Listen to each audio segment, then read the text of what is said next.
In the city of stars, some people just shine brighter, and there's a level of fame reserved for the royalty and a kind of treatment people call the LeBron James treatment. It's a buzz and energy that completely takes over an arena. And on August 29th, in a game where she didn't play a single second, Caitlin Clark proved she's already got it because the electricity in the crypto arena wasn't just for a basketball game, it was for an icon. But while LA was starstruck, by a sideline superstar. They were about to get a front row seat to the rise of another, and the one who could have to carry the Indiana Fever on her back when the lights were the brightest.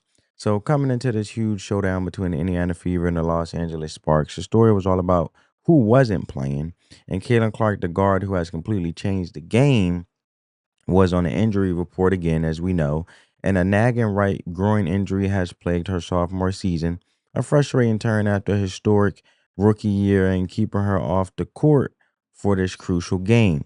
And while the playoffs hanging in the balance, the timing couldn't be worse than the Fever were holding on to the sixth seed, as we know, and while the Sparks were desperately trying to claw their way from the into the ninth, well, from the ninth place, I should say.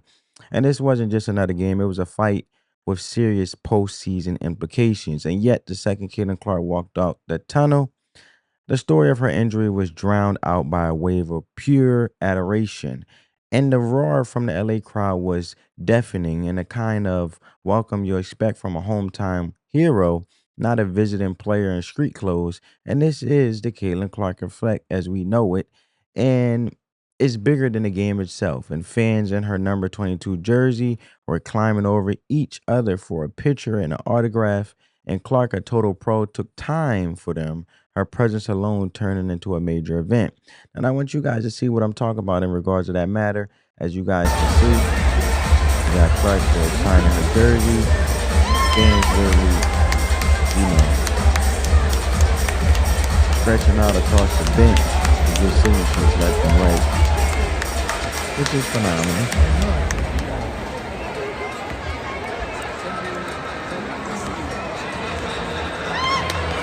They love to see it. They love to see it. As she takes time to go along the row and sign all these jerseys and all these, postcards and pictures of her. And, the fandom is real. Everybody, like, literally, like, waving out like a wand just to follow her along. But, look, man, that's what come with being a GOAT. Yes, I'm calling her the GOAT. It is what it is. I don't care what nobody got to say. So, that's basically what I was talking about, the gist of that. And then this is her another clip of her signing autographs as you guys seen. So while you guys are seeing that, I just wanted to continue to speak on this in regards of that's what the LeBron James treatment is all about. It's when you're such a star that just showing up is the main event. And it's with when the cameras are on, you on the bench just as much as they're on the ball. And it's when a city full of his own superstars hold his breath just because you appeared. But for the Indiana Fever, this created a huge problem because their leader and primary playmaker was out for a must-win game. And on the road against a desperate Sparks team, the question was almost definitely who was going to step up, right? And while the crowd was fixated on Clark, as you can see in the clip, another star was getting ready to remind everyone in the Fever are a no one woman team. And it was phenomenal because you got to see Lexi Hall stepping up a bit in regard to this play. I'm gonna mute the audio due to copyright purposes. But you guys see her stepping up, being, that corner 3-point shooter that she is with a crucial play like that, as she always usually key in when it comes to being a defensive threat and an offensive threat when it comes to making those corner three shots when you need a big three. And that's usually what occurs with Lexi Hall doing her thing. So while the crowd was fixated on Clark, another star was getting ready to remind everyone the Indiana Fever are no woman team. So enters Aliyah Boston, right? With Clark sideline, all the pressure shifted to the shoulders of the Fever's incredible forward. and she was more than ready to carry the load. And from the jump, Boston played with a special kind of fire, owning the paint and refusing to let her team miss a beat. And this is what usually leads the team to win when they all work together, but especially when Aliyah Boston is aggressive down in that paint. And not to mention that Lexi Hall being phenomenal, hitting the corner threes and being a defensive threat.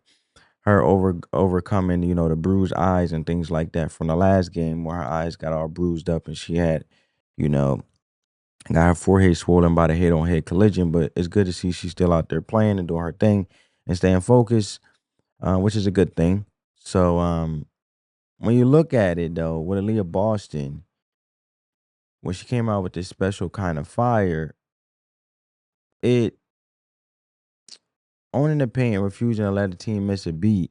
This wasn't just about scoring; it was about leading, and she was a force on both ends of the floor, giving the Fever an anchor when they needed it the most. And as the game tightened into a tense back and forth battle, Boston's impact grew because the Sparks, led by Azora Stevens, as you guys can see, she had 17 points and they weren't going to go down easy. So, but every single time the Sparks made a push, Aliyah Boston had an answer, and she was a beast on the boards, a nightmare in the post. As you guys can see, Aliyah Boston, she had 11 rebounds. So shout out to her. And she showed off the court vision that makes her one of the best all-around players in the W. And by the end of the night, her stat line was just ridiculous. 22 points, 11 rebounds, 4 assists, and a career high 6 steals. And it was a historic performance, making her only the second player in the NFL history to put up at least 15 points, 10 rebounds, and 5 steals in one game. And this wasn't just stepping up. This was a statement because this was Aliyah Boston telling the league she's a superstar who can win games all by herself. But speaking of superstars, the debate is always raging. So if you think Caitlin Clark's impact off the court is just as massive as her game on the court, do me a favor and smash that like button and make sure you subscribe so you don't miss a single update as this wild season comes to a close. And as the clock wound down in the fourth, the tension in Crypto Arena was unreal because after nearly 48 minutes of brutal physical game, it all came down to the final moments. And with just 31.6 seconds left, the Sparks were at the line. Azora Stevens hit one of two, giving LA a fragile 1 point lead. That was 75-74, and the crowd was on its feet. And it was deafening, and the Fever seasons felt like it was on the line. And they brought the ball up the court, needing a hero, and the shot went up and missed. And for a split second, it looked like it was over. But then Aliyah Boston, out muscling everyone, snatched the offensive rebound to keep the hope alive. And then the ball swung to Odessa Sims. Shout out to her. She was playing phenomenal as well. A former Spark who knows this arena and these rims better than anyone. With ice in her veins, Sims drove the lane and hit a beautiful floater, putting the Fever up to top 76-75. With only 13.6 seconds left on the clock, and the Sparks called a timeout to draw up one last play. And they inbounded the ball, but the Fever defense was suffocating, and they trapped Rakia Jackson, and who made a desperate pass to Kelsey Plum. And that's when Aliyah Boston, who had already dominated the game on offense, decided to win it on defense. And she read the pass perfectly, lunged, and came out with a game-sealing steal with just 1.9 seconds on the clock. And it was pure instant in the final. Brilliant move in her masterpiece of a game. And the Sparks couldn't even get a shot off because the buzzer sounded and the Fever had won the game. So what does this classic game actually mean? It proves two powerful things about the Indiana Fever. And first, the Caitlin Clark phenomenon is real as it gets. The reception she got in LA, a city that doesn't just hand out respect, confirms she's more than a basketball player. She's a cultural force. And the LeBron comparison isn't just hype. It's about an athlete who moves the needle for the entire sport. And the fact that she generates this much buzz while injured proves her star power is off the charts and her impact is undeniable, even when her stat line is all zeros. But the second and maybe more important truth for the Fever right now is that this team is not just one person. And this win earned under the most intense pressure was all about their heart and depth. And Aliyah Boston's performance was heroic, and she didn't just fill in. She grabbed the spotlight and proved she is a true franchise cornerstone. And her 22 points and 11 rebounds, capped by that clutch rebound and game-winning steal, um, sent a message to the entire WNBA. and this team can win gritty must-win games on the road, even without their biggest star. And the victory improved for the Fever's record to 21-18, solidifying their spot in the playoffs, while the Sparks dropped to 17-20, putting their own postseason dreams in serious danger. And in the end, the night in LA told this whole story because it was the story of Caitlin Clark, the undeniable superstar whose presence alone is a game changer, but it was also the story of Aliyah Boston, the dominant force who simply refused to lose. And it was a win that showed the Fever's grit, their toughness, and their depth. And they survived the absence of their star player and walked away with a victory that can define the entire season. And the Fever proved that while one superstar can draw the crowd, it takes a whole team to win when it matters most. So this was a massive win, but it just raises bigger questions.